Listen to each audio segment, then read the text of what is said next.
Fire safety.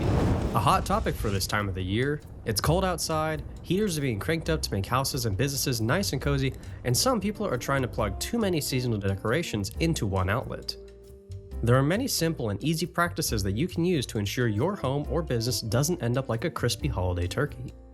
For your home, make sure to at least keep a fire extinguisher in the kitchen. A foam extinguisher is ideal as it is good for solid and liquid fires. It's also not a bad idea to keep a fire blanket in the kitchen as well, as they are very suitable for oil fires like in pans and fryers. If you happen to live in a multi-story home, make sure to at least keep one fire escape ladder on each of the upper floors. This way, you won't have to worry about being trapped upstairs or having to risk injury from jumping.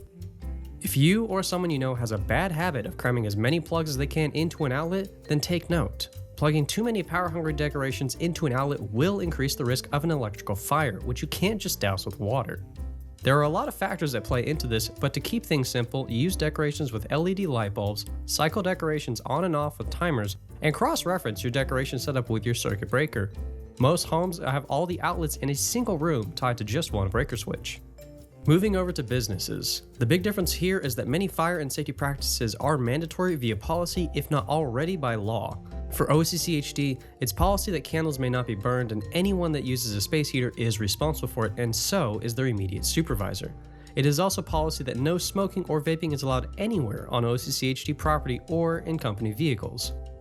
Like with houses, don't overuse the electrical outlets at work, and do not block doorways, safety equipment, electrical panels, and sprinklers. If something does happen, seconds will matter and moving something out of the way will cost precious time. Code red is the term used for fire, and if you happen to come across a fire, pull the nearest fire alarm. Then use an agency phone to dial 0 for the agency operator and give a description of the fire. Once that's done, evacuate with the rest of the building. And if you happen to get caught by the flames, remember to stop, drop, and roll so you don't end up like a roasted marshmallow. As soon as your flames extinguish, resume evacuating to a safe area. There are multiple evacuation maps located throughout OCCHD, like here, here, and here. For any fire, regardless of where it is, stay low to avoid smoke inhalation. If the fire cannot be put out, forcing the area to evacuate, close doors and windows behind you if possible to help contain the fire and keep it from spreading.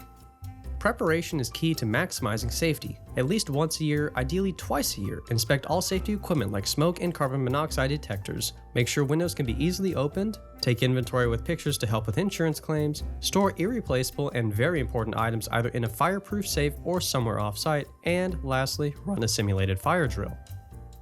And that concludes your quarterly safety training.